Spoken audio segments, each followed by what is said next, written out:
I guess we should look at this history, if you would call it that, between these two, which there's not much of it. I know they played some Orange Bowls in the 1900s. I believe it was 68 and 37, and they split those Orange Bowls. I forget who won each year, in all honesty. Although I'm sure, if I had to guess, Tennessee probably won the one in 37 just because Neyland was around back then.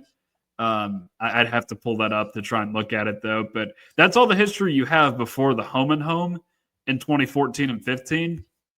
And to be completely honest, like the matchups that we've seen since then, I don't feel like both teams have been at their best in those years, because Oklahoma did have some good teams, or one team specifically that was really good in those years, with the Baker Mayfield team coming into Neyland and getting the win. But Tennessee had Butch Jones in those years. They were not beating teams that they probably should have beaten, that were good teams in both 2014 and 15 at the beginning of the season. I know Oklahoma struggled a little bit in 2014 as well, too, with because that was the year they fired Josh Heupel, or just let go of Josh Heupel as a co-offensive coordinator with Jay Norvell. And then you look at last year, I would say last season was very out of characteristic for Oklahoma. That's a team that, goes 6-6. That's the worst team that Oklahoma's had in our lifetimes, basically. I'd say, the defense was a redeeming quality, but that's the worst Oklahoma offense I've ever seen, and certainly not the case this year. So my hope for this game is that both of these teams will be at their best. Yeah, and it does seem that way. I feel like, last year, obviously, I think a lot of Oklahoma fans were able to kind of shake that off because of all the injuries that they had. And then, of course, I now, with hindsight, go back to last season and say Oklahoma was as bad as they were because of Brent Venables' hire an offensive coordinator. And I think he would take that upon himself at this point now, too. And, and understanding that Seth Luttrell was never a good hire. And if you look back at last season, it just felt like the decisions, whether you're putting Jackson Arnold in the game or taking him out, it just felt like you never gave any of your guys their best opportunity out there on the field with the play calls.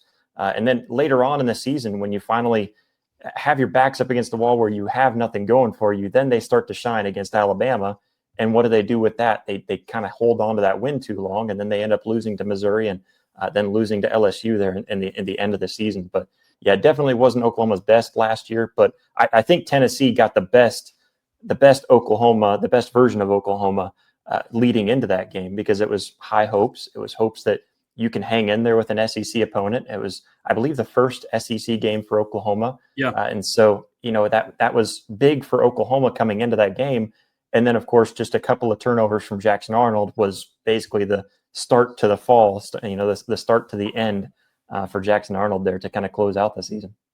Go ahead, Jordan. I was going to say, so you were talking about Oklahoma's offense a little bit, and I was doing a little bit of research before the game, and I saw that Oklahoma is the most they've scored against a Power 4 opponent is 26 points, and they're currently number 77 in total offense. So how confident are you in Oklahoma's offense coming up this Saturday? I'm about as confident as you can be with these circumstances. This offense is definitely head and shoulders better than they were last year. That's not saying much, but they are. It's just what you saw against Texas and then also Ole Miss, kind of combining those two together. Texas felt like Oklahoma wasn't awake, and it also felt like John Mateer was just off of his game, and he hasn't been on back onto his game since that injury. And it's obvious now, again, hindsight's 2020, that he was rushed back to play. But even outside of that, it doesn't even feel like the thumb is really what's bothering him. It's more his mental state. And that was the same thing in that Ole Miss game, where it just felt like he wasn't seeing the field clearly. He wasn't seeing the open guy the way that you saw against Auburn, the way that you saw against Michigan, and the way that he was performing early on in the season. And the reason why he got all that Heisman hype was because he was seeing open receivers before they were open, because he was able to deliver the deep ball, because he was able to find a guy across the middle. He hasn't used Jaron Kanak at all, who was like one of the leading receivers in all of college football, not just tight ends, for a long time. And then now he's been completely quiet in the last 3 or 4 games. And so I'm not extremely confident in this offense, but what you saw last week was if the play calling can come in and be a little bit more consistent and recognizing where you're having strengths, I think that Oklahoma can do just fine, because what they've been struggling this year on is trying to run the ball. And when they find hope in running the ball, last week, for example, you have Xavier Robinson bust off for a 65-yard touchdown. Outside of that 65-yard touchdown in the third quarter, he was averaging 5.5 yards per carry. You go into the fourth quarter, and I think he only had a couple of touches, maybe 3 touches total in the fourth quarter, again, averaging 5.5 yards per carry still through the fourth quarter. And that you didn't keep on running the ball with Xavier Robinson. That was kind of dumbfounding to a lot of Oklahoma fans. The pass game wasn't working. It was obvious that John Mateer wasn't finding the open guy, and they still refused to run the ball, especially in a circumstance where you could really use to run the ball and chew up some clock and get down there and score. So I think if Oklahoma kind of gets a few things under control, first being lead with the run game and get that find that run game and that rhythm in the run game early, then I have a little bit more confidence in them, because when they find that rhythm early, it opens up a lot more. And then John Mateer doesn't have to put the team on his shoulders, which has not been good for him lately, because he started off the first half just fine against Ole Miss. And then, of course, whenever they started to rely on him a little bit more than they should have, that's whenever he started to crumble. So I feel confident in this offense. I don't feel as confident in maybe the play calling and maybe the schemes that they're going to throw out there. Well, I have some good news for you, Josh. The Tennessee defense has not been exceptional this year against the run by any stretch of the imagination. It wasn't terrible against Alabama, surprisingly enough, but I have a feeling both the running backs and Isaiah Satania will have a very nice day against what is a little bit of a battered defense just due to some injuries. And also the fact, too, somebody tweeted it earlier today. I think it was one of those SEC network guys. Well, first and foremost, that Oklahoma hasn't scored more than 27 in a Power 4 game this year. But also Tennessee has not allowed less than 31 to an SEC team just yet. So that's kind of remarkable that Tennessee has not been able to do that after having its defense hyped up for the majority of the offseason. But again, some of that is injuries, but part of it is just basic fundamentals. And you mentioned that with the defense, and it does give Oklahoma fans some hope with, hey, we're going against a rushing defense that we might be able to exploit. But the last 2 weeks, you went against the 75th ranked rushing defense in the nation against South Carolina, and you found some success there. I don't think they really used it to their advantage as much as they could have, but they did find success there. And then the very following week, you're going against the 98th ranked rushing defense in Ole Miss, and you didn't even try to use it in the first half. I think there was 9 total runs, and I think only 6 or 7 of those were actually designed running back run plays. And so you found no rhythm, I think, in the teens. I forget how many yards there were in the first half, rushing yards, but it was, you have hope there that you're able to, this is a defense that you can run against, but do Oklahoma fans have the confidence in this offensive staff to call those run plays and to get it going early? That's kind of what we're more concerned about.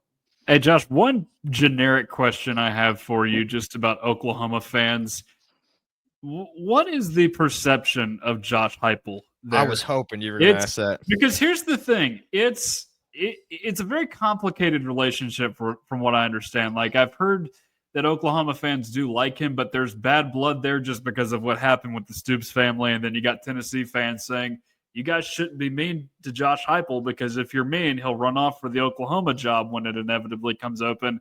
And it's like, do you know why he is not at Oklahoma right now? Do you know what family is the reason why he's not at Oklahoma? What is the general perception of Josh Heupel? I think that the general perception is that, hey, they let him go, and it seemed like the right time. And I think there was a lot of foreshadowing of what they were going to be able to obtain in Lincoln Riley.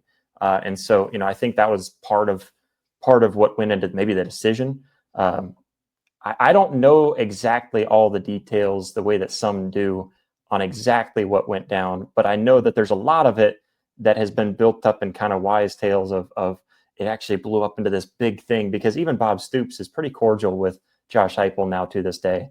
And so I think Oklahoma fans still like Josh Heupel and they appreciate him. He's the last quarterback to win a national championship for the Oklahoma Sooners. So you can't be too upset with them or to get too down on him. And it just as the Tennessee as a whole, I feel like there's a weird, like, I don't know. I feel like most teams have not welcomed Oklahoma into the SEC. Most teams hate that Oklahoma came along, that they were just drug along with Texas because Texas is the bigger brand, even though Oklahoma won way more Big 12 championships than Texas and really carried the Big 12 to where they were.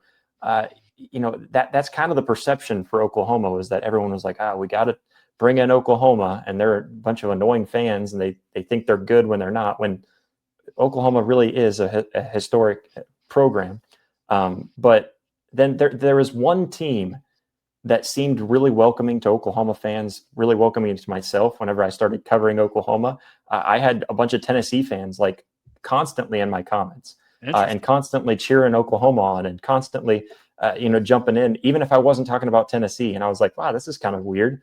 And so I started seeing that all over social media, where for some reason Oklahoma and Tennessee fans have like a weird alliance where it's like, hey, handshake after the game, and let's go grab a beer afterwards. But we'll be mean to each other, maybe 15 minutes before the game all the way through, but afterwards we're good. We're back to being friends. And same thing with Josh Heupel. I feel like the same relationship there goes to Tennessee. It's interesting that you mentioned that, Josh, because like I think, at least from our perspective, most of the people that feel like there's an oddball of the teams that have been lumped into the SEC, it's Mizzou. It's not Oklahoma. Yeah. I don't know why that's the case. I don't know why you feel like that, but no, I'm glad that you find the Tennessee fans nice. We're not for everybody.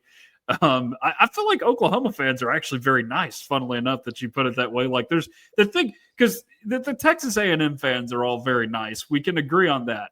But they do their weird traditions that are odd. Yeah, this whole thing, and it's like the strangely nice kind of people that they have down there at Texas A&M. I don't get that vibe with Oklahoma. I think they are genuinely nice people. Well, yeah, I'll say some. Oh, go ahead.